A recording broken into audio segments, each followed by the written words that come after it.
الله فلا مضل له ومن يضلل فلا هادي له ونشهد أن لا إله إلا الله وحده لا شريك له ونشهد أن محمدا عبده ورسوله أما بعد وأعوذ بالله من الشيطان الرجيم بسم الله الرحمن الرحيم يا أيها الذين آمنوا صلوا عليه وسلموا تسليما اللهم صل على سيدنا ونبينا وحبيبنا مولانا صلى الله عليه وسلم اللهم صل على سيدنا ونبينا وحبيبنا مولانا محمد صلى الله عليه وعلى آله وأصحابه وبارك وسلم شهد الشكر اللهم صل على سيدنا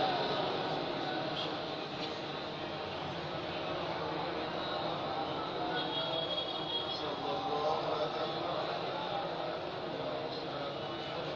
وسلم أعوذ بالله من الشيطان الرجيم بسم الله الرحمن الرحيم يا أيها الذين آمنوا اتقوا الله وكونوا مع الصادقين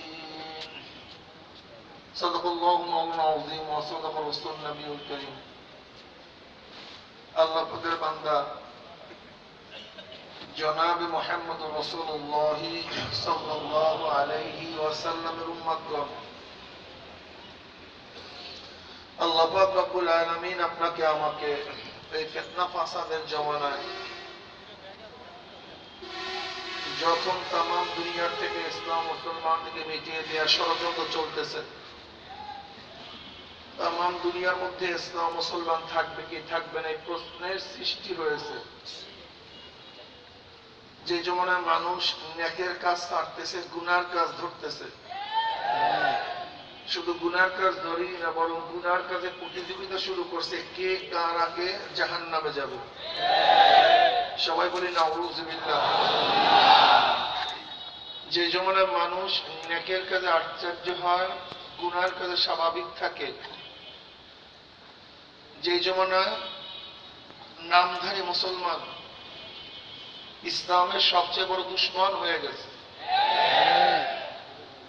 সেই মুহূর্তে আল্লাহ পাক রব্বুল আলামিন আপনাকে আমাকে কোরআন ও হাদিসের মাজলিস আলেম ওলামা মুমিন মুত্তাকিন জাকিরিন শাকিরিনদের গুরুত্বপূর্ণ এক দামি মাজলিসে আসার বসার বলা শোনার তৌফিক আল্লাহ পাক দান করছেন এর জন্য শুকরিয়া সবাই বলে আলহামদুলিল্লাহ আলহামদুলিল্লাহ এদিকে কোন সাউন্ড বক্স আছে নাকি এদিকে পিছনে হ্যাঁ এই দুইটার বাহির তো আর নাই এই দুইটাই কি সব কাভার দিছে এখানে হ্যাঁ এদিকে কোনো ঘুরানো একটা সাউন্ড বক্স আছে মনে আমার দিকে ঘুরানো প্রথম তো ভালোই হয়েছিল হঠাৎ করে কি বাইরের শব্দ বাড়াই গেছো নাকি এই দুই সাউন্ডটা বাড়ায় দাও এই দুইটার সাউন্ড যেন আসে আর তো ওগুলি কমায় দাও হালকা হালকা তো কমায় দাও বাইরের সাউন্ড এই মাজলিস অনেক গুরুত্বপূর্ণ অনেক দামি মাজলিস কেমন দামি আমি এই মাজলিসকে ধুলাই কারখানা বলি যেরকম লন্ডির মধ্যে যখন জামা কাপড় দেওয়া হয় জামা কাপড় ময়লা থাকে লন্ডিওয়ালা যখন ফেরত দেয় পরিষ্কার কোনো ময়লা থাকে না। মজলিসে যখন ঢুকছিলাম আমলনামায় গুনার বহুত ময়লা ছিল, আল্লাহ পাক যদি কবুল করেন মাজলিস থেকে বের হয়ে যাবে, গুনাহ সব সাফ হয়ে যাবে। বুখারী শরীফের দীর্ঘ এক রওয়ায়াত, এই মাজলিসকে কেন্দ্র করে আল্লাহ পাক ফেরেশতাদের সাথে বিভিন্ন প্রশ্ন এবং জবাব দেওয়ার পরে সিদ্ধান্ত দেন, উশহিদুকুম আন্নী ক্বাদ গাফারতু লাহুম, ফেরেশতারা সাক্ষী থাক, গোটা মাজলিসের বান্দাদের গুনাহ আমি সব মাফ করে দিয়েছি।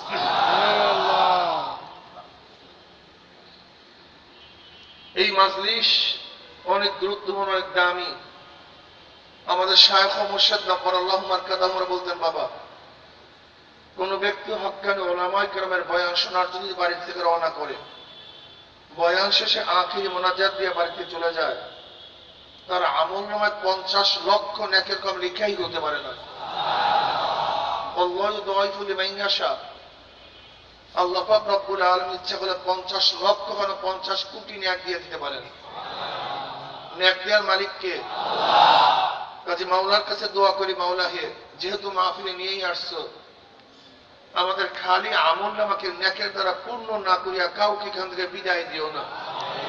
আল্লাহুম্মা আমিন। আমি যে আয়াত শরীফ তেলাওয়াত করছি এর উপরে সংক্ষিপ্ত কিছু আলোচনা করতে চাই, বাকি আল্লাহ পাকের ইচ্ছা। খুব খেয়ালের সাথে কথাগুলি শুনবেন। কথাগুলি যদি দালায়ের ভিত্তিক হয়, শরিয়ার সম্মত হয়, যৌক্তিক হয়, গ্রহণ করবেন। আর শরিয়াতের খেলাফ উল্টা পাল্টা হলে প্রত্যাখ্যান করবেন, গ্রহণ করবেন না। ঠিক না? আমি যে আয়াত শরীফ তেলাওয়াত করছি, আল্লাহ পাক কালামে পাকের মধ্যে ফরমান, ইয়া আইয়ুহাল্লাযীনা আমানুত্তাকুল্লাহ, হে মুমিনরা আল্লাহকে ভয় করো। কিভাবে ভয় করবা? আদেশ করছেন ভয় করার জন্য। করবা কিভাবে ভয়? পরামর্শ, ওয়াকুনু মা'আস সাদিকিন, তোমরা সাদিকিনদের সাথিত্ব গ্রহণ করো। কত সুন্দর পরামর্শ। এর নামই কোরআন। কোরআন জিনাকে নিষেধ করছে, কিন্তু জিনার মধ্যে মানুষ যেন পতিত না হয় এর জন্য ওয়ালা তাকরাবুজ জিনা বলছে। ঠিক না? কোরআন তাকওয়া অর্জন করার জন্য বলছে। এত দামি জিনিস অর্জন করবো কিভাবে, সম্ভব কিভাবে? কোরআন সাথে সাথে পরামর্শ দেয়, ওয়াকুনু মা'আস সাদিকিন, সাদিকিনদের সাথিত্ব গ্রহণ করো। যদি সাদিকিনদের সাথিত্ব গ্রহণ করতে পারো তাহলে তোমরা তাকওয়া অর্জন করতে পারবা, খোদা ভীতি অর্জন করতে পারবা। কোরআন ইফতিজিনকে নিষেধ করছে, ইফতিজিন করিও না, কোন মেয়েকে উত্তক্তপূর্ণ আচরণ করিও না, ফিল্ডিং মারিও না, কোন মেয়ে যেন ধর্ষিতা না হয়, এর জন্য কোরআন পরামর্শ দিয়েছে সাথে সাথে। ইয়া আইয়ুহান নাবিয়্যু কুল লিআজওয়াজিকা ওয়া বানাতিকা ওয়া নিসাইল মুমিনিনা ইউদনিনা আলাইহিন্না মিন জালাবিবিহিন্না যালিকা আদনা ইউরাফনা ফালা ইউযাইনা ওয়া কানা আল্লাহু গফুরার রহিমা। নবী আপনার স্ত্রীদেরকে, মুমিন মেয়েদেরকে, আপনার কন্যাদেরকে আদেশ করুন, তারা যখন রাস্তায় বা ঘরের বাহিরে কোনো প্রয়োজনে নামবে, প্রয়োজনে, ফিল্ডিং মারার জন্য না, যুবকদের চরিত্র নষ্ট করার জন্য না, এর প্রয়োজন আছে, এর জন্য ঘরের বাহিরে বের হয়েছে। যদি প্রয়োজনে ঘরের বাহিরে বের হয় তাহলে কি করবে? বড় কাপড় দিয়ে, বোরখা দিয়ে যেন তাদের চেহারাকে আবৃত করে নেয়। ফায়দাটা কি? যালিকা আদনা ইউরাফনা ফালা ইউযাইনা, দুইটা ফায়দা হবে। এর পরিচয় লাভ করতে সুবিধা হবে। এটা কুলিন, সাইয়্যিদা, আবেদা, কোনেতা, সালিহা, চরিত্রবান একটা মেয়ে। এই অন্য যুবকদের চরিত্র নষ্ট করার জন্য রাস্তায় নামে নাই। যালিকা আদনা ইউরাফনা, পরিচয় লাভ করতে সুবিধা হবে। ভালো মেয়ে, সাইয়েদা আবেদা বংশীয়, এটা কোন খারাপ চরিত্রের মহিলা না। আর একটা কি হবে, হালাই উজাইনা, উত্তপ্ত করা হবে না, ইফতিজিন করা হবে না। কেন? কেউ দেখবেও না, চোখ টিপ্পনিও কাটবে না, কেউ দেখবেও না, বাঁকা দৃষ্টিতে তাকাবেও না, কেউ দেখবে না, প্রেম নিবেদন করবে না, কেউ দেখবে না, দূর থেকে চুমা খাবে না, কেউ দেখবে না, তার দিকে আকৃষ্ট পয়দা হবে না। উত্তপ্ত করা হবে না, কোন উত্তপ্ত করা হবে না। দেখবে তো ভুগবে, দেখবি না ভুগবে কেন? কোরআন খুব মারাত্মক। আদেশ দেওয়ার সাথে সাথে এটা পালন করার পদ্ধতি কোরআন বলে দেয়। অথচ আমাদের দেশে ইফতিজিনের বিরুদ্ধে হাজারো আইন আছে, ইফতিজিনের বিরুদ্ধে হাজার প্রচারণা আছে, কিন্তু ইফতিজিন কিভাবে না হয়, না হওয়ার পদ্ধতি কি কেউ বাতায় না। কি আজীব পাগলের দেশ। একদিকে ইফতিজিন না হওয়ার জন্য প্রচার করি, করে কারা? মহিলারা। কি অবস্থায় যেন, হ্যাঁ, কি আজীব এক পলিসি। মহিলার ইফতিজিন না করার জন্য রাস্তা বের হয়, অথচ দেখা যায় তারা ইফতিজিনের শিকার হয়ে ঘরে ফিরা যায়। বের হয়েছে ইফতিজিনের মোকাবেলায়, আর হয়েছে কি ধর্ষিতা। কোথায় ইফতিজিন, কোথায় ধর্ষণ? এটা কোরআনের নিয়ম না। কোরআন মদ খাইতে নিষেধ করছে, মদ পান করবে না, সাথে সাথে মদের পাত্র হারাম করছে। আজীব, মদ খাওয়া হারাম, কিন্তু মদের পাত্র হারাম হবে কেন? কারণটা কেন? কি বলতে চায় কোরআন? দেখো, মদ খাওয়া হারাম, মদের পাত্র যদি দেখো, মদের কথা মনে আসবে, ওইটার কথা মনে আসবে, আর তুমি থাকতে পারবে না। এর জন্য মদ হারাম, মদের, আরে ভাই, পাত্র হারাম হওয়ার কোনো স্বভাব তো নাই, কোনো স্বভাব নাই। কেন এটা হারাম হবে? কদুর যে বাকলা, তারপর খেজুরের যে খেজুর গাছ দিয়ে যে বানানো হয়, এটা হারাম হওয়ার কি যুক্তি আছে? এটা মূল হারাম না, এটা হারাম হওয়ার যুক্তি কি আছে? কিন্তু কোরআন কেন হারাম করছে? কারণটা কি? ইসলাম কেন হারাম করছে? ইসলাম কেন হারাম করছে? ওই মদের পাত্র দেখলেই তোমার পুরাণের কথা মনে পড়বে, অভ্যাস হয়ে যাবে, শিখতে পারবে না। মদ হারাম, পাত্র হারাম। জেনা হারাম, পর্দা ফরজ করছে, নাহলে ফলা তাকরাবু জেনা বলছে। দেখছেন, আদম আলাইহিস সালামকে আল্লাহ পাক গন্ধম খেতে নিষেধ করছে। গন্ধম খাওয়া তার জন্য এটা ভালো কাজ ছিল না, অবাধ্যতা ছিল। কি ছিল ভাই? অবাধ্যতা ছিল। কিন্তু আল্লাহ পাক বলেছে, ওয়ালা তাকরাবু হাযিহি শাজারা, গাছের কাছে যাওয়া হারাম ছিল না। গন্ধম, কথা বলেন না কেন?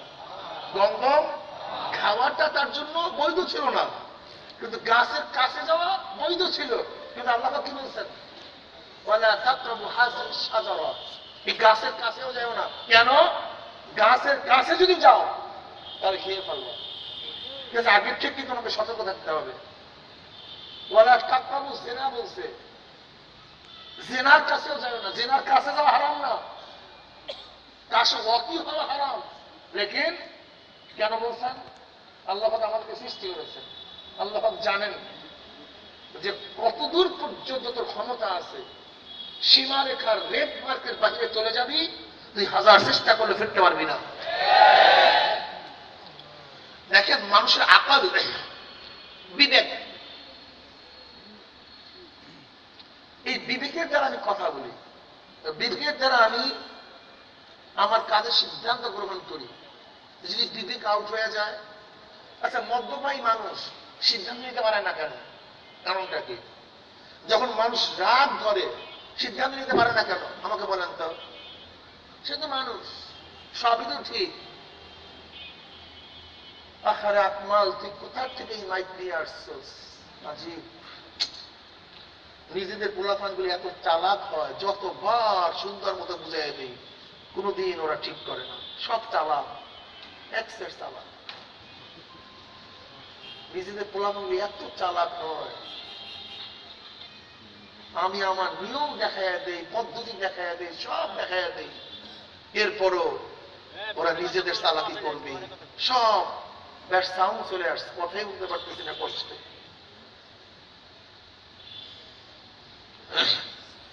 সাউন্ড বক্স দেওয়ার পর খুব সুন্দর সাউন্ড হয়েছিল, হট করে যে কি একটা মুখ দিয়া কি যে গ্যাঞ্জামটা লাগাইছে বুঝলামই না আমি। আচ্ছা, রাগের সময় মানুষ সিদ্ধান্ত নিতে পারে না কেন? আমাকে বলেন তো যুবকরা। পিঠে সব ভাঙ্গা ফেলা, বাচ্চা কাচ্চা সব ভেড়ে ফেলে, ঘর বাড়ি সব মার করে ফেলে, স্ত্রীকে যা ইচ্ছা তাই বলে। কিন্তু যখন রাগ শেষ, তখন কি করলাম কি করলাম কি করলাম? বলেন তো কারণটা কি? বলেন কি ঠিক নাই? বিবেক কি ঠিক নাই? বিবেক নষ্ট করছে কে? রাগ। কিসে? যে কোনো একটা জিনিস কিন্তু বিবেক নষ্ট করে নাকি? যখন মানুষ উত্তেজিত হয়ে যায়, তখন স্বাভাবিক ডিসিশন সে নিতে পারে না। এইটি হলো নিয়ম। কি কারণে? উত্তেজিত হওয়ার কারণে। কি হওয়ার কারণে? ঠিক আমার মধ্যে যৌন যখন উত্তেজিত হয়ে যায়, তখন মানুষ স্বাভাবিক কোন ডিসিশন নিতে পারে না। এইটাই নিয়ম, এইটাই নিয়ম। কি রাখতে পারবেন না, কেউ পারে না, পারবে না, সহজ না। একজন ইসলাম ব্যারিকেড লাগাই দিচ্ছে, খবরদার তোর মধ্যে যেন এইটা না আসে। এই ব্যারিকেডের বাহিরে যাবি তো কোনো কাজ হবে না। তুই যতই নসিহাত করো কোনো কাজ নেই, যত নসিহাত করো কোনো কাজ হবে না। চুম্বুকের আকর্ষণ বিকর্ষণ একটা শক্তি আছে, এর বাইরে থাকবা আকর্ষণ বিকর্ষণ নাই, রেঞ্জের মধ্যে চলে আসবা, ঠাপ করে টান মারবে, তুমি টেরো করতে পারবে না। এটা নিয়ম, এইভাবে আমরা সৃষ্টি করেছিলাম। ইসলাম এত মারাত্মক দার্শনিক এবং বিজ্ঞানিক যা চিন্তাও করা যায়। দেখেন চুরির মালের বিচার আছে কি নাই? ব্রিটিশ ল কি? ব্রিটিশ ল হলো এই, চুরি করলে তার বিচার হয়। কিন্তু ইসলামিক ল এটা না। ইসলাম প্রথম দেখবে চুরিটা কোন জায়গা থেকে এসে করছে, মালটা কি খোলা ছিল না আটকানো ছিল, হেফাজতে ছিল না গায়ে হেফাজতে ছিল, চোর কি মালটা দেখছে কি দেখে নাই। যদি তালা ভেঙ্গে চুরি করে বিচার এক ধরনের, আর যদি ওপেন মাল চুরি করে বিচার ভিন্ন ধরনের। ইসলাম চিন্তাই করা যায় না ইসলাম কি জিনিস। অথচ ব্রিটিশ ল কি? সব চুরির বিচার এক হবে, এটা সম্ভব না। কারণ তোমার কারণে যদি চোরকে উদ্বুদ্ধ করো মাল নেওয়ার জন্য, তাই তুমিও দোষী। তুমি মাল চুপে রাখলা কেন? আটকাইলা না কেন? হেফাজত করলা না কেন? তুমি দেখাবো আমার এত মাল আছে, স্বর্ণ আছে, আর কেউ হাত দিলি তুমি তাকে এত এত বিচার করবা না। কিছুটা হলো সোয়াল আছে, নিশ্চয়ই দোষ করছে ঠিকই, কিন্তু তালা ভেঙ্গে চুরি করলে যে দোষ, ওপরে মাল রাখলে সেই দোষ না। এই জন্য আমাদের কিন্তু ইসলাম সম্পর্কে জানা নেই, বুঝ নেই। দেখেন ইসলাম ইসলাম বুঝলাই না, ইসলাম বুঝো নেই। রোজার মধ্যে পানি পান করলে কি হয় ভাই? কথা বলেন না কেন? রোজা এই যে কোন পানি পান করলে? এক ব্যক্তি রোজা রাখতে মনে নাই, পানি খাইতে আছে, এখন কারণ দেখি আপনি বললেন রোজ পানি পান করলে রোজা ভাঙ্গিয়া যায়। দেখছেন ইসলাম কি জিনিস? ইসলাম বুঝেন? ইসলাম বুঝেন আপনি? ইসলাম তোমার অবাধ্যতার উপরে তোমাকে বিচার করে, শিরক উপরে, অবাধ্যতার উপরে। যদি কোনো ব্যক্তি ভুলে পানি ড্রামে ড্রামে পান করে, এমনকি ইসলাম কি বলছে, তোমার অন্য ভাই যদি দেখে তুমি রোজাদার পানি পান করতেছো, মনে নাই, বাধা দিও না, ওকে পানি পান করতে দাও। দেখেন তুই পানি পান করছো, পেট পুরে পানি পান করছো, দুনিয়ার কোন মুফতি বলবে না তোমার রোজা ভেঙে গেছে। সমস্ত মুফতি বলবে তোমার রোজা ঠিক আছে। ব্যাস, তুমি কুলি করতেছো, তোমার মনে আছে, তোমার মনে আছে আমি রোজাদার, তোমার কি আছে মনে আছে আমার রোজাদার, তুমি কুলি করতে ফট করে পানি ঢুকে গেছে, এক হুকুম, মনে নাই ভিন্ন হুকুম, আমরা ইচ্ছা করিয়া পানি পান করো। দেখছেন ইসলাম, ইসলাম সবসময় দেখে কাজটা কেন করছে, সে করার কারণটা কি, কিসের জন্য কাজটা করছে। এর জন্য ইসলামের দার্শনিক অবস্থাটা আমরা কেউ বুঝতেই চাই না, বুঝাতেও চাই না, বুঝতেও চাই না। সমস্যাটা কেন জানেন? সমস্যাটা আমরা গুনার মধ্যে এমন ভাবে ডুবাক্ত অবস্থায় আছি, আমরা নিজেরা ভালো হইতেই চাই না। যদি কেউ ভালো করতে চায় আমরা তার মধ্যে ক্ষিপ্ত হয়ে যাই, তুই আমাকে ভালো করতে আসলি কেন। শোনো মাসজুব, মাসজুব তোমাকে বুঝতে হবে, যেরকম এক ব্যক্তি যখন ব্রেনের রোগী হয়ে যায় তাকে হসপিটালে যখন নেওয়া হয় বেঁধে তারপর নিতে হয়, স্বাভাবিকভাবে সে যায় না, সে ভাবে ওরা আমার উপরে জুলুম করতেছে, আমি ঠিক, কিন্তু সমস্ত মানুষ বুঝে তুমি ঠিক না আমরা ঠিক, কি কথা ঠিক না? যখন আমরা গুনার নেশায় পড়িয়া যাই, গাঁজার নেশায় পড়িয়া যাই, মদের নেশায় পড়িয়া যাই, সুদের নেশায় পড়িয়া যাই, ঘুষের নেশায় পড়িয়া যাই, নামাজ কাজা করার নেশায় পড়িয়া যাই, দাড়ি কাটার নেশায় পড়িয়া যায়, বেপরদার নেশায় পড়িয়া যায়, দুনিয়ার ক্ষমতার নেশায় পড়িয়া যায়, তখন তোমাকে যে বুঝাতে আসে তুমি মনে করো সে আমার শত্রু, আসলে সে তোমার শত্রু না, সে তোমার বন্ধু। তোমার মাথা ঠিক হোক, তুমি ঔষধ খাও, ব্রেন ঠান্ডা হোক, তখন বুঝবা যারা তোমাকে বেঁধে হসপিটালে নিয়ে গেছে এইটাই সবচেয়ে তোমার বড় বন্ধু, ঠিক না? ভাইরা আমার, আজকে যারা দাড়ি কাটার নেশায় আছেন, আপনি ভাবতেছেন দাড়ি রাখার কথা বললেই মাথা গরম হয়ে যায়, অথচ আপনি নিজের অর্থ দিয়া সময় ব্যয় করে দাড়ি কাটেন। এই মাজলিসের মধ্যে একদল লোক এমনও আছে যাদের ডাইন হাতে আপনি হাজার হাজার লক্ষ কোটি টাকা দিয়ে দিবেন আর বলবেন যে দাড়ির মধ্যে পোষ লাগাও, টাকার মধ্যে লাথি মারবে, দাড়ির মধ্যে পোষ মারবে না। কারণটা কি? একই মানুষ একই মাজলিসে, তুমি নেশাগ্রস্ত অবস্থায় আছো, ঔষধ খাও, যখন তোমার চেহারার থেকে তোমার চোখের থেকে শয়তানি পর্দা উড়ে যাবে, নূরের পর্দা চলে আসবে, তখন দেখবা দাঁড়ি ছাড়া ভালোই লাগে। বিশ্বাস করেন না? আমি খুব খেয়াল করিয়া দেখছি দাঁড়ি ছাড়া মানুষ আমার কাছে ভালো লাগে না, কেন আমি বলতে পারি, এর কারণটা বুঝতে হবে, বোঝার চেষ্টা করতে হবে। ইয়া আইয়ুহাল্লাযীনা আমানুত্তাকুল্লাহ ওয়া কুনু মা'আস সাদিকিন, মুমিনরা আল্লাহকে ভয় করবি কিভাবে? পরামর্শ দিয়ে দিচ্ছে, তোর মধ্যে এই যোগ্যতা নেই, তোর মধ্যে একা একা মক্কা নগরীতে যাওয়ার মতো যোগ্যতা তোর মধ্যে নাই, নাই, তোর দরকারও নেই। যে ব্যক্তি কাবা শরীফের পথ চিনে জানে তার সাথী হয়ে যা, তার পিছনে চলতে থাক, দেখবি কাবা শরীফে হাজির হয়ে গেছে। বুঝেন না? তুমি একা একা উজুর মাসালা শিখতে পারবে না, এই যোগ্যতা তোমার মধ্যে নেই। কিন্তু যেই ব্যক্তি উজুর মাসালা শিখছে তার কাছে চলে যাও, দেখবা তোমাকে 5 মিনিটের মধ্যে উজু শিক্ষা দিয়ে দিবে। বুঝেন না?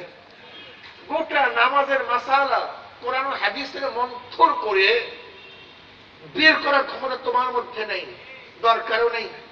তুমি ইমাম আজম আবু হানিফার অনুসরণ করো, দেখবা তোমাকে একদিনের মধ্যে পরিপূর্ণ নামাজ শিক্ষা দিয়া দিবে।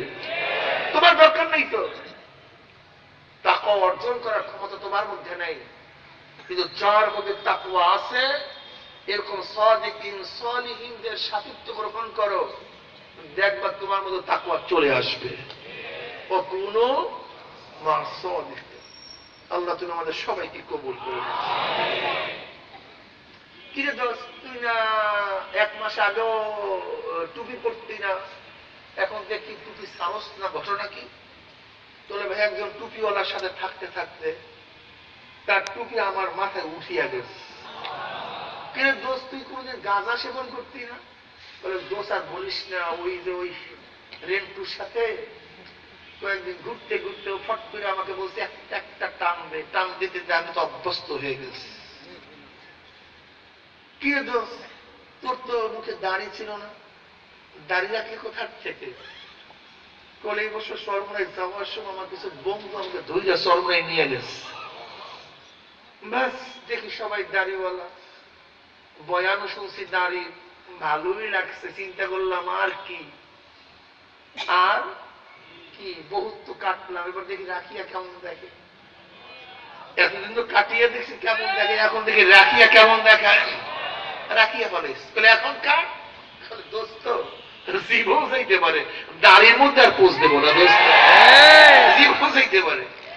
এরকম পাগল আছে কি নাই? আলহামদুলিল্লাহ। কিরে দোস্ত, মদ ধরলি কিভাবে?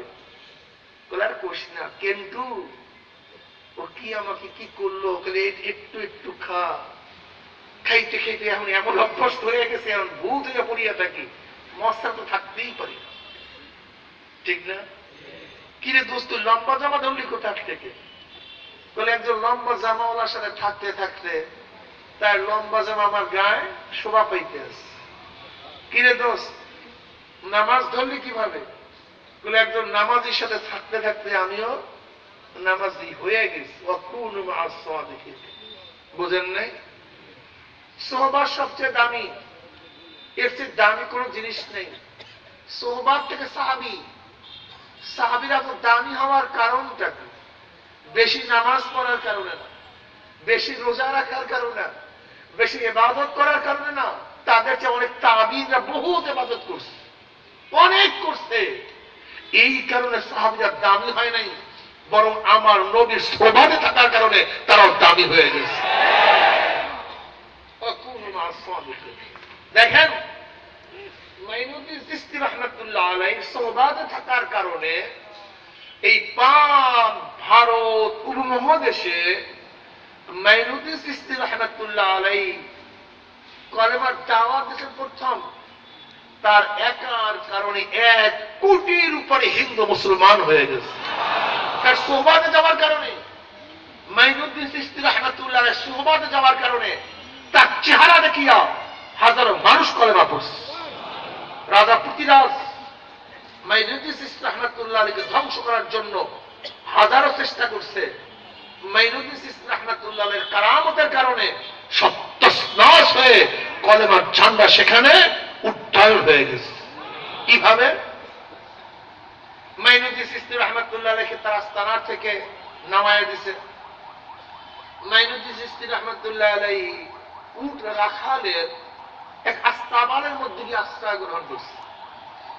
পৃথ্বীরাজ সেখান থেকে নামায় দিছে, ভাবো এখান থেকে থাকতে পারবে না। দেখেন, আল্লাহ ওয়ালাদেরকে সব সময় ফাসেক বাদশারা ভয় পায় না, আবার গদি নিয়ে টান বাজায়, ক্ষমতা নিয়ে টান বাজায়, সব সময় ভয় পায়। নিজামুদ্দিন আউলিয়া রহমতুল্লাহ আলাইহি বহুত বড় বুজুর্গ ছিলেন, হাজার হাজার হাজার হাজার লক্ষ লক্ষ ভক্ত ছিল, মুরিদ ছিল। এখন রাজার উজির গিয়া বলতেছে, আপনার শুধু ক্ষমতাটুকু আছে, কিন্তু জনগণ তো আপনার সাথে নাই, তা তো সব নিজামুদ্দিনের সাথে চলে গেছে। যদি কোন রকমের নিজামুদ্দিন বলে যে তুমি আউট, 1 সেকেন্ডের মধ্যে আপনি আউট হয়ে যাবেন, আর থাকতেই পারবেন না, আর থাকতেই পারবেন না।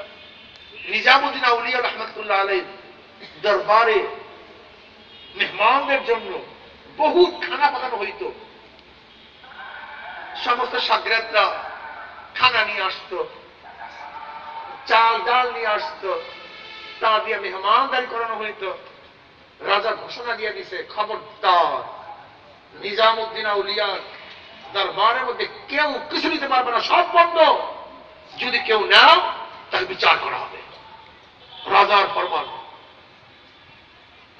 আপনি আমি কি বলতাম, আজকে থেকে পাক বন্ধ, কেউ কিছু নিয়ে আসবে না, মেহমান কিভাবে খাওয়াবো, সব পাক বন্ধ করে দাও। কিন্তু নিজামউদ্দিন আউলিয়া রহমত কি বললেন, যে আজকে থেকে ডবল পাক হবে। কি পাক হবে? ডবল পাক হবে। মেহমানদের জন্য ওপেন করে দাও, বেশি বেশি পাকাতে থাকো। আগে যদি শুধু ডাল পাকাও, এখন ডালের সাথে গোশও পাকাতে থাকো। যদি গোশ এক পদ পাকাও, 2 পদ পাকাতে থাকো, ওপেন করে দাও। এখন রাজা চিন্তা করছে, ঘটনা যা বন্ধ করলাম, কিন্তু সেখানে তো আরো যার চমকের সাথে পাপ চলতেছে, লোক যাইতেছে। সেই সুহবাদে গিয়ে হাজারো মানুষ ইসলাম গ্রহণ করতেছে, দিন শিখতেছে, কোন তো কাজ হলো না। মান আদা লি ওয়ালিয়ান ফাকাদ আযানতু বিল হাদ। কেউ যদি ওলিদের সাথে দুশমনি করে, আল্লাহ পাক তার সাথে যুদ্ধ ঘোষণা করেন। কি ঘোষণা করেন? এটা হাদিসে কুরসি, বুখারীর মধ্যে রওয়ায়াত আছে। বাস আল্লাহ পাক যুদ্ধ ঘোষণা করছে। বাদশার প্রসাদ বন্ধ হয়ে গেছে। কি বন্ধ হয়ে গেছে? প্রসাদ। কি ভাবছেন, যদি ইন আউট না হয় বাদশাগিরি থাকে? In out. এক বাদশাকে এক দরবেশ বলতেছে, বাদশা নামদার, যদি আপনি না খেতে পারেন, আমি যদি আপনাকে খাওয়াতে পারি, আপনি আমাকে কি দিবেন? তাহলে বাদশাকে অর্ধেক দিয়ে দেব। এবার বললেন, যদি আপনার পায়খানা প্রসাদ না হয়, আমি করাতে পারি, আপনি আমাকে কি দেবেন? তাহলে বাকি অর্ধেক দিয়ে দেব। তাহলে কেন? যদি আমি না খেতে পারি মারা যাবো, আর যদি আউট না হয়, কথা বলেন না কেন? আউট না হইল, ইন না হইল, তাহলে আপনার বাদশাহী তো ইন আউট, এর মধ্যে বাদশাহী নেই। এই তো ক্ষমতা, বাদশাহী ইন ইন হইলে আসো, আউট না হইল মরছে, বাস ক্লিয়ার। ইন আউট, ঢুকাও বের করো। এখন বাদশা কি হয়েছে? আউট বন্ধ, আউট হয় না। মায় বুঝতে পারছে, মা খুব বুদ্ধিমত্তা ছিল, সে বুঝতে পারছে গ্যাঞ্জাম কোন জায়গায়।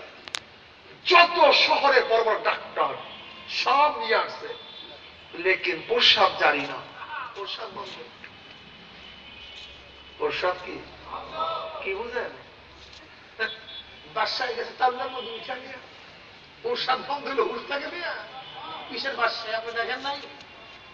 বাবুল সাহেব যমুনা গ্রুপের মালিক, 1.5 লক্ষ টাকার মালিক। কয়েকজন ডাক্তার নিয়ে আসছে স্পেশাল ফ্লাইটে। যখন শ্বাস বন্ধ হয়ে গেছে, কি বলছিলেন? ডাক্তার সাহেব সবকিছু লেখা দেই, একটু শ্বাস করার ব্যবস্থা করে দেন, সবকিছু লেখা দেই।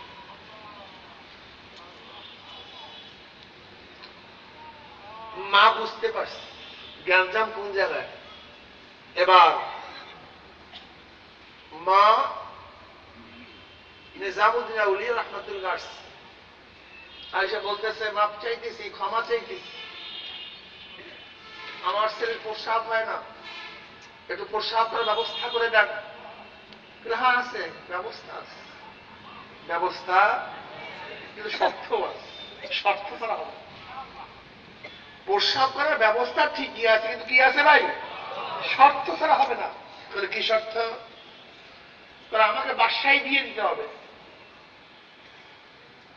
যদি বাদশাহী আমাকে দেন তাহলে হবে প্রসাব, নয়তো না। আবার যেমন তেমন মুখে বললে হবে না, লিখিত পরিত করে সাইন দিতে হবে, এরপর আমার কাছে নিয়ে আসতে হবে। এরপরে প্রসাব, এর আগে প্রসাব বন্ধ, কাজ হবে না। জানা কি বুঝলেন? কি মা বেচারি পাগলের মতো হয়ে গেছে, আর বাচ্চা তো চিল্লা চিল্লি শুরু করছে, মরি আর বাকি বাচ্চা দিয়ে কি করব, আগে বাঁচিয়া নেই। মা গিয়ে প্রস্তাব দিয়েছে, প্রস্তাবই না, ডাইরেক্ট মা দরখাস্ত লেখিয়া, প্রত্যর্পণ লিখিয়া বাস দে, দস্তখত দে, ছেলেকে বলছে দস্তখত দে, দস্তখত দে। এবার নিজামুদ্দিন বাদশাহ, নিজামুদ্দিন আউলিয়াকে বাদশাহ বানাই দিয়েছে, বাদশাহ হস্তান্তর করে দিয়েছে বাদশাহী, তার কাছে কাগজ নিয়ে গেছে। এবার নিজামুদ্দিন আউলিয়া রহমতুল্লাহ আলাইহি কাগজটা দেখছেন, ঠিক আছে সব, এখন আমি বাদশাহ। তাহলে হ্যাঁ। এবার তার মায়ের সামনে সেই বাদশাহী পত্রটা সিরিয়া টুকরা টুকরা করে একটা বাটির মধ্যে রাখছে, বাটির মধ্যে রাখিয়া তার মাকে বলে, যাও তোমার ছেলেকে বলো যে এই পাত্রের মধ্যে প্রসাব করে, দেখো প্রসাব হয়ে যাবে, প্রসাব হয়ে যাবে, যাও। সেই বাটির মধ্যে বাদশাহী, সেই বাদশাহী সিরিয়া বাটির মধ্যে দিয়া বাদশাহ প্রসাব করার জন্য পাঠাইয়া দিয়েছে। যখনই বাদশার সামনে বাটি পাঠানো হয়েছে, সাথে সাথে প্রসাব হয়ে গেছে। আল্লাহওয়ালারা দুনিয়ার বাদশাহকে প্রসাব মনে করে, তোমরা যেটাকে দাবি মনে করো, এটা প্রসাব মনে করে।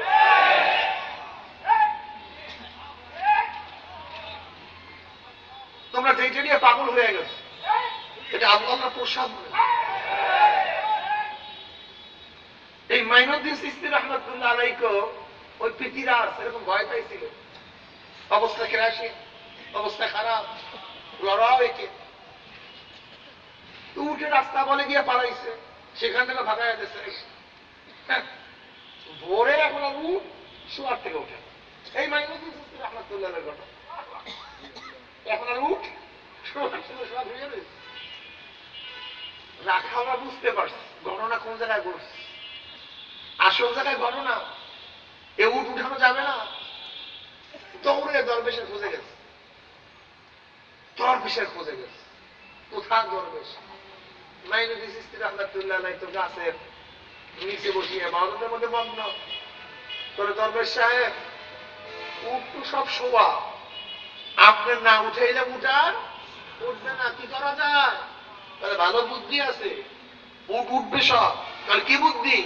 তাহলে যাও উটের কানে কানে গিয়া লা ইলাহা ইল্লাল্লাহু মুহাম্মাদুর রাসূলুল্লাহ এই মন্ত্র পড়ো, যাও এই মন্ত্র পড়ো, এই মন্ত্র পড়লেই দেখো উট উঠিয়া যাবে।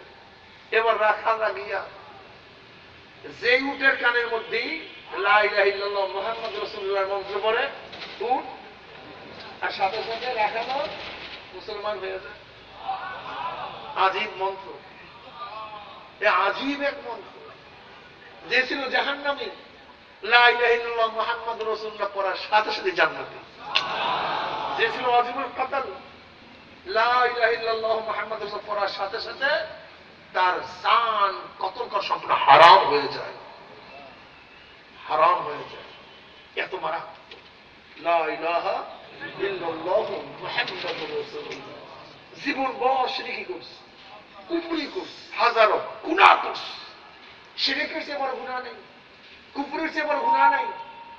জীবন ধ্বংস করে ফেলছো, পড়ো লা ইলাহা ইল্লাল্লাহু মুহাম্মাদুর রাসূলুল্লাহ। এই লা ইলাহা ইল্লাল্লাহ কলেমার আগুনে তোমার শিরকের সমস্ত গুনাহকে জ্বালাইয়া দিবে, সব ভস্ম করে দেবে। কিছু জানেন না, এত দামি কলেমা। মাইনুদ্দিন চিশতি রহমতুল্লাহ আলাইহিকে ধ্বংস করার জন্য পৃথিবীরাজ চিন্তা করছে, এত বড় জাদুকর, কাজী জাদুকরকে নিয়ে আসবে। কাকে নিয়ে আসবে? জাদুকর। মাইনুদ্দিন চিশতি রহমতুল্লাহ আলাইহি তিনি কি করলেন, একটা রেখা দিলেন জমিনের মধ্যে, রেখা রেখা দিয়া সাগরেদে গিয়ে রেখার মধ্যে বসিয়া গেছে। এবার জাদুকর তার উপরে আক্রমণ করার জন্য যত রশি পাকাইয়া সারে, সাপ হয়ে যায়, বাঘ হয়ে যায়, তাকে আক্রমণ করবে, কিন্তু রেখার কাছে আসিয়া সব রশি হয়ে যায়, ঢুকতে পারে। এবার জাদুকর মনে করছে যে জাদু তো আটকে ফেলেছে, ঢুকতে দেয় না, এবার কি করা যায়, উপর থেকে আক্রমণ করতে হবে। জাদুকর হরিণের চামড়া গায়ের মধ্যে দিয়া লাভ দিয়ে আসা ধরছে, আসমান পর্যন্ত গোটা এরিয়া দেওয়াল হয়ে গেছে, সব দেওয়াল হয়ে গেছে। এই মাইনুদ্দিন চিশতি রহমাতুল্লাহ আলাইহি, অমনি মাইনুদ্দিন চিশতি রহমাতুল্লাহ আলাইহি পায়ের খরম ছাইড়া দিয়েছে, জুতা ছাইড়া দিয়েছে। অমনি জুতা গিয়া জাদুকরকে পিটাইতে পিটাইতে পিটাইতে আসমানের থেকে, বাতাসের থেকে জমিনে ধাসাই করে ফেলাইয়া দিয়েছে। এবার জাদুকর বলতেছে তো জাদু না, কলেমা পড়াও। ওই যে মুসা আলাইহিস সালাতু ওয়াস সালাম জাদুকররা মুসা আলাইহিস সালাতু ওয়াস সালামের বিরুদ্ধে জাদু করার জন্য আসছে, তার ঈমান আনার কারণটা কি? ঈমান আনার কারণটা কি জানেন? ওরা জানে আমাদের চেয়ে বড় জাদুকর দুনিয়াতে কেউ নাই। কাজে মুসা যে লাঠি ছাড়ছে এটা জাদু না, এটা মুজিজা। তা ওই জাদুকর জানতো আমার চেয়ে বড় জাদুকর কেউ নাই, কিন্তু মাইনুদ্দিন চিশতি আমার উপরে যে জুতা ছাড়ছে এটা জাদু না, এটা কারামত। এটা কি কারামত? নবীদের সামনে সবসময় আসে মুজিজা, আর ওলিদের সামনে আসে কি কারামত। মাইনুদ্দিন চিশতি রহমাতুল্লাহ আলাইহি মুশরিকদেরকে মুমিন বানাইছেন, আর আমরা যারা মাইনুদ্দিন চিশতি রহমাতুল্লাহ আলাইহির ভক্ত আছি, আমরা মুমিন এখন মুশরিক হয়ে গেছি। আরে তক্তারে, এটা কি ভক্ত হইল? এটা শয়তানি হইল। মাইনুদ্দিন চিশতি রহমাতুল্লাহ আলাইহি নিজেও কোনদিন নামাজ কাজা করছে না, তার সাগরেদরা। তুমি কি করো? তুমি কি করো? তুমি মাইনুদ্দিন চিশতি রহমাতুল্লাহ ভক্ত নাও, বরং তুমি তার শত্রু, তুমি দুশমন। আমরা তো চিশতিয়া তরিকার লোক, আমরা চিশতিয়া সাবরিয়া। এই যে চিশতি হলো মাইনুদ্দিন চিশতির থেকে, আর আলাউদ্দিন সাহাবের থেকে সাবরিয়া। এই মাইনুদ্দিন চিশতি রহমাতুল্লাহ আলাইহি এত বড় বুজুর্গ হওয়ার কারণটা কি? মাইনুদ্দিন চিশতি রহমাতুল্লাহ আলাইহি একদিন মার সামনে বলতেছে, মা, আল্লাহ পাক আমাদের এমন খ্যাতমত দিছে, এত লক্ষ, এত মানুষ, হিন্দু মুসলমান, তোর কোনো বুজুর্গি না, বুজুর্গি সব আমার। বুজুর্গি তোর না, বুজুর্গি আমার। তাহলে তা আবার কি? তাহলে দেখ, আমি যখন তোকে দুধ পান করাইতাম, উযুবিহীন তোকে কোনোদিন দুধ পান করাইতাম, পবিত্র অবস্থায় রাখতাম, হালাল রুজি খাওয়াইতাম, আমি দিন শিক্ষা তোকে দিছি। এই কারণ তুই বুজুর্গ হইস, এই কারণে তুই বুজুর্গ হইস। আজকে আমাদের মাদের অবস্থা দেখ, আমাদের মাদের অবস্থা কি? বিয়া করো সুন্দরী, আখলাকি না, অথচ বিয়া করা হচ্ছে আখলাকি সুন্দরী না। কিন্তু আমরা বিয়া করি কি? সুন্দরী, আখলাকি। বিয়া দেওয়ার সময় জামাইটা বড় লোক কিনা, শিক্ষিত কিনা, নামাজে কিনা, এই চিন্তা। বড় লোক কিনা, শিক্ষিত কিনা, হালাল হারাম কবিজ করিয়া খাই কিনা, এই চিন্তা আমাদের মধ্যে নাই। আমার জামাই নামাজ পড়ে কিনা, এই চিন্তা নেই। শিক্ষিত আর ধনী, বিসিএস ক্যাডার কি, ক্যাডার কি শুনে দিবেন, আসতে আসা একটু অপেক্ষা করো। আমার স্ত্রী সুন্দরী কিনা, কয়েকদিন পরে এমন সুন্দর ব্যবহার শুরু করিয়া দেয়, কলিজা ফাটিয়া দেয়। এমন সুন্দর ব্যবহার হয়ে সুন্দরী বিয়া করছে, আখলাকি বিয়া করো নাই। সুন্দরী খারাপ করো, কিন্তু আখলাকি হওয়া তো কি হওয়া চাই? চরিত্রভাব, নিষ্ঠাবান, আখলাকি। এ আমার যুবক বাবারা, খবরদার আখলাকি বিয়ে বিবাহ করিও, দেখবা ঘরটাও জান্নাত হয়ে গেছে, ঘরটা জান্নাত হয়ে গেছে। তুমিও তোমার স্ত্রীকে সন্দেহ করবে না, আর স্ত্রীও তোমাকে সন্দেহ। কিন্তু আমাদের অবস্থা নেই। রাত্রে একটু দেরি হয়েই গেলি স্ত্রীর চোখের দিকে টাকা ধরে নাকি কোথায় গেছিলেন, এত রাত্র কোথায় ছিলেন, মোবাইল চেক করা শুরু করিয়া দেয়। আবার স্ত্রী যদি কোন রকমের একটু সন্দেহ হয়ে যায়, বারবার খেয়াল করে মোবাইলের অবস্থাকে, কার সাথে কথা বলে, কোথায় যায়, কি অবস্থা, উরু উরু ভাব কেন, উরু উরু কেন ভাব, আমার প্রকার অ্যাটিটিউড নাই কেন, দৃষ্টি অন্যদিকে কেন। এর মূল কারণটাকে আখলাকি না হওয়ার কারণে, চরিত্রবান না হওয়ার কারণে, আমিও চরিত্রবান না হওয়ার কারণে আমার স্ত্রী আমার উপর সন্দেহ করে, আর আমার স্ত্রী আখলাকি চরিত্রবান না হওয়ার কারণে আমি তার উপরে সন্দেহ করি। কি কথা ঠিক না? কিন্তু যদি আখলাকি হয়ে যাইতাম, চরিত্রবান হয়ে যাইতাম, রাত্র 12টার সময় ঘরে গেলে আমার স্ত্রী সন্দেহ করতো না। নিশ্চয়ই মনে হয় ওয়াজ মাহফিল ছিল আজকে, মনে হয় দিনের কোন কাজ ছিল, এর জন্য দেরি হয়ে গেছে। কথা ঠিক না? ঠিক না? আর স্ত্রীর যদি একটু মনটা খারাপ দেখতাম, না আজকে মনে হয় জিকির, আজকাল মোরা খাওয়া মুশাহাদা বেশি হয়ে গেছে, মাওলার সাথে গভীর সম্পর্ক হয়ে গেছে, এর জন্য তার মনে হয় যেন দেশকে মাজাজি থেকে দূরে চলিয়া গেছে। তার উদাহরণ কেমন? যুলাইখা আলাইহিস সালাতু ওয়াস সালাম, নবী ইউসুফ একটু পাগল, কেমন পাগল সবাই জানে। নবী ইউসুফের প্রেমে পড়িয়া বাদশাহী ছাড়িয়া দিছে, স্বর্ণের খাটের পরিবর্তে উত্তপ্ত বালু গ্রহণ করছে, ইজ্জত সম্মানের পরিবর্তে পাগল হয়ে গেছে। ডাইরেক্ট রাস্তার ধারে বসিয়া থাকে। যদি কেউ বলতো এখানে ইউসুফ যাবে, সারাদিন বসিয়া থাকতো, সারাদিন শুধু ইউসুফের গ্রাম শোনার জন্য, ইউসুফের পালিত আওয়াজ শোনার জন্য। অন্ধ হয়ে গেছে, সমস্ত স্বর্ণ বিলীন করিয়া দিছে, হার বিলীন করিয়া দিছে। কেউ যদি বলতো তোমার ইউসুফকে আমি দেখছি, তুমি গলার থেকে হাতটা খুলিয়া তাকে দিয়া দিত। যদি কেউ বলে আমার কাছে ইউসুফের সংবাদ আছে, অমনি হাতের থেকে চুরিটা খুলিয়া তাকে দিয়া দিত। যদি বলে ইউসুফকে আমি দেখিয়ে আসছি, আমি তোমাকে বলবো কি দেখিয়ে আসছি, অমনি মুকুটটা খুলিয়া তাকে দিয়া দিত। এরকম করতে করতে করতে